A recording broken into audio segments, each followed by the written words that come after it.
시청자 여러분 안녕하십니까? BOA 모닝뉴스 시작합니다. 미국과 한국의 특수전 부대가 연합 특수작전 훈련에 돌입했습니다.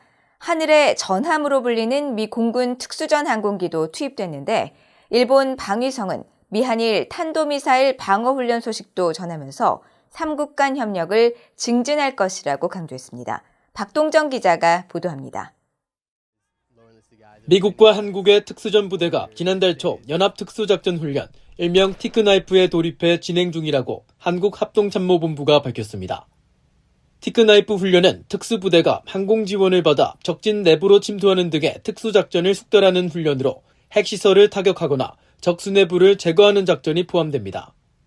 특히 이번 훈련은 하늘의 전함으로 불리는 미 공군 특수전 항공기가 투입된 것으로 전해졌습니다.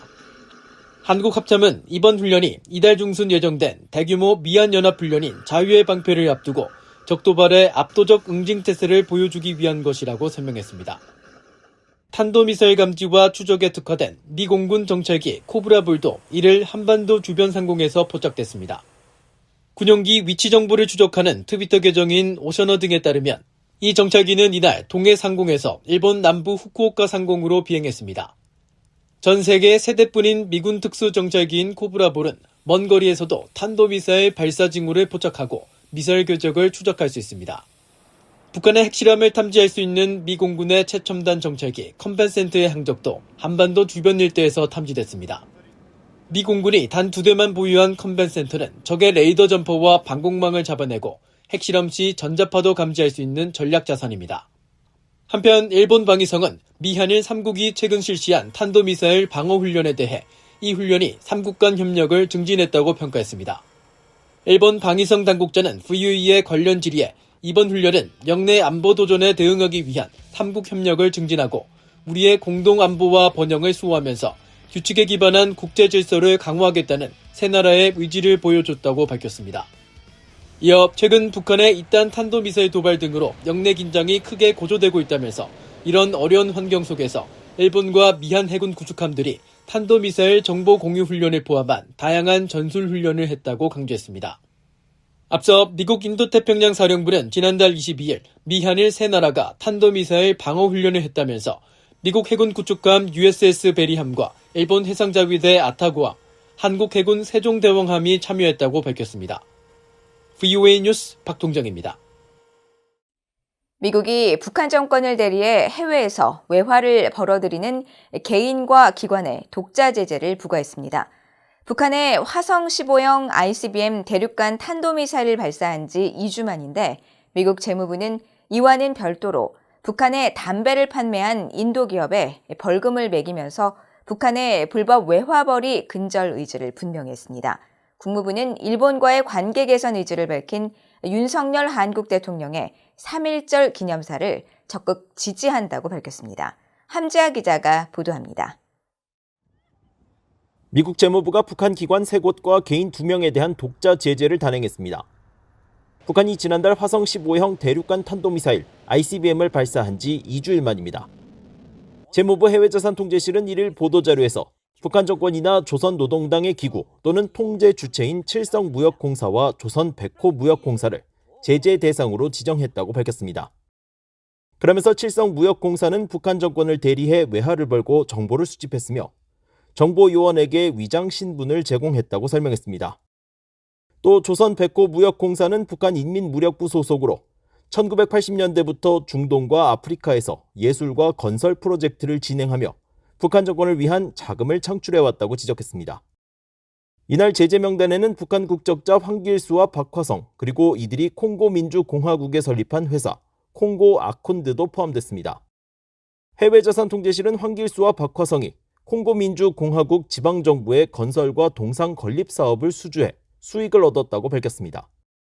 이번 제재는 미국 정부의 올해 첫 독자 대북 조치입니다. 재무부 해외자산통제실은 이번 제재와 별도로 인도의 담배 제조사인 고드프리 필립스 인디아가 북한에 담배 원료 등을 수출한 혐의로 미국 정부에 약 33만 달러의 벌금을 내기로 합의했다고 전했습니다. 특히 북한과 거래하는 과정에서 미국 금융망을 이용해 미국 법을 위반했다고 설명했습니다. 이런 가운데 네드 프라이스 국무부 대변인은 1일 정례 브리핑에서 윤석열 한국 대통령이 3.1절 기념사에서 일본을 보편적 가치를 공유하는 파트너로 언급한 데 대해 이를 매우 지지한다고 밝혔습니다.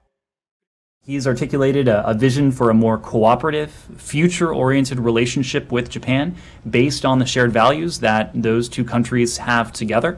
We very much support this vision, and we further believe U.S.-ROK Japan trilateral cooperation is critical to addressing the challenges that our three countries collectively are confronting in the 21st century. 프라이스 대변인은 이어 영내와 국제적 공동 우선순위를 진전시킬 수 있는 기회를 얻기 위해 미한일 3국 간 협력을 계속 추진할 것이라며 윤석열 한국 대통령과 기시다 후미오 일본 총리가 최근 몇 달 동안 양국 관계 개선을 위한 노력을 기울인 점에 박수를 보낸다고 밝혔습니다. BOE 뉴스 함지아입니다.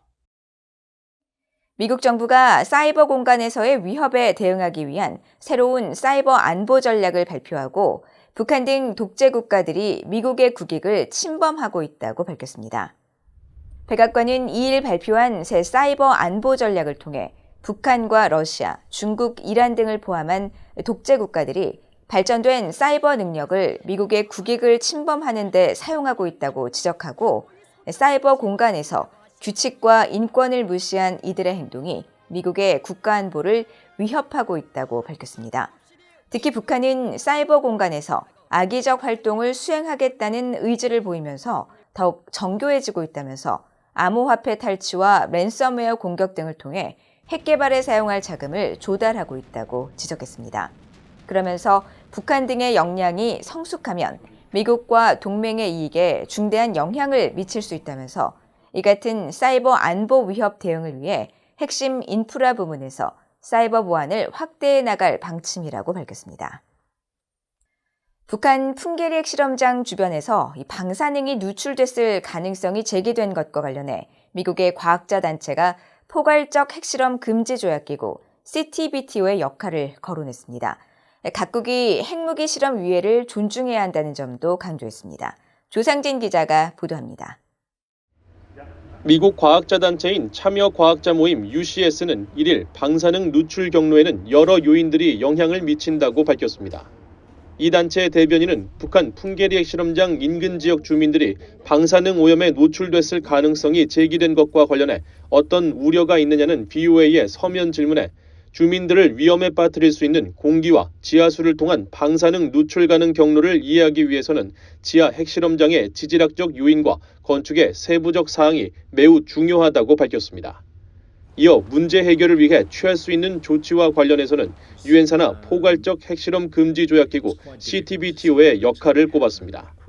CTBTO는 지진 및 대기 측정을 포함해 핵실험을 모니터할 수 있는 기술적 역량을 보유하고 있으며 이것은 실험이 이루어졌는지 여부를 확인하고 대기 중 방사성 물질이 누출됐다면 얼마나 누출됐는지 식별하는 데 도움이 될 수 있다는 것입니다.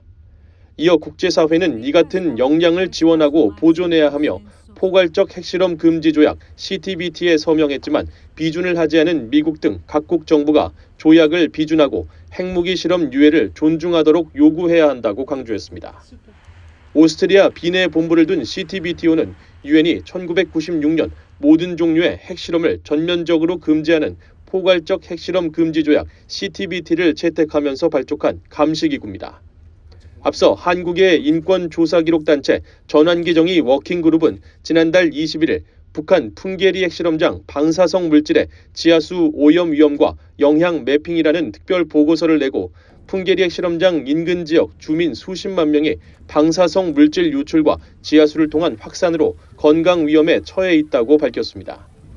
이 단체는 지난 4년간 관련 문제를 추적한 결과 핵실험장 방사성 물질의 지하수 오염이 인근 지역에 거주하는 주민뿐 아니라 농수산물과 특산물의 밀수와 유통으로 주변국 국민의 생명권과 건강권까지 위협하고 있다고 지적했습니다. 이와 관련해 한국통일부는 지난달 24일 올해부터 북한 풍계리 핵실험장 인근 지역 탈북민들을 대상으로 비폭 전수조사를 실시한다고 밝혔습니다.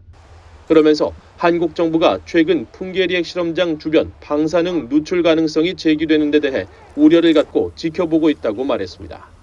BOA 뉴스 조상진입니다. 권영세 한국통일부 장관이 2일 북한 억류 선교사 문제 등을 논의하기 위해 한미수교 140주년 한국기독교사업회 관계자들과 면담했다고 통일부가 밝혔습니다. 이번 면담에는 한국기독교사업회 대표회장인 이영훈 여의도 순복음교회 담임 목사 등 교계 대표 인사들이 참석했으며 권 장관은 이 자리에서 사업회가 미국 의회와 기독교계의 협력을 통해 북한 억류 한국인 문제와 관련해 많은 역할을 수행하고 있는 데 대해 사의를 표했습니다. 이와 관련해 통일부는 한국 정부는 앞으로도 종교계 협력 등을 통해 억류자 문제 해결을 위해서 더욱 노력해 나갈 것이라고 강조했습니다. 통일부에 따르면 현재 북한에 억류된 한국인은 2013년 이후 북중 접경 지역에서 선교 활동을 하다 억류된 선교사와 탈북민 등 모두 6명이며 권 장관은 지난해 10월 통일부 장관으로서는 처음으로 북한 억류자의 가족들을 만나 이들의 석방을 위해 정부가 최선을 다하겠다고 약속했습니다. 북한 당국이 외화를 충전해 사용할 수 있는 전자결제 카드를 도입해 숨어있는 달러를 유통시키려고 애쓰고 있다는 분석이 나왔습니다. 한국개발연구원 KDI는 최근 발간한 북한 경제리뷰 2월호에서 북한 조선무역은행이 출시한 선불식 나래카드는 달러와 유로화 등 외화를 충전해 사용할 수 있도록 해 외국 관광객은 물론 외화를 보유하고 있는 일부 북한 주민들에게도 사용되고 있다고 지적했습니다. 그러면서 북한 주민들이 불법적으로 무역을 하거나 상업활동을 통해 벌어들인 외화를 갖고 있는 것이 적발되면 처벌될까 두려워 화폐를 숨겨두고 있는 경우가 많은데 북한 당국은 나래카드의 익명성을 보장하는 방식으로 외화 충전을 유도했다고 밝혔습니다. 보고서는 또 북한 당국이 전자결제 시스템 도입을 통해 개인 돈주가 벌어들이는 송금 수수료를 국가가 다시 회수해 수입 원천을 늘리고 유휴화폐 유통도 개선하는 효과를 노리고 있다면서 북한이 어려워진 경제난을 극복하기 위해 여러 방안을 시도하고 있는 것으로 분석했습니다. 이상으로 VOA 모닝뉴스를 모두 마칩니다. 시청해주신 여러분 고맙습니다.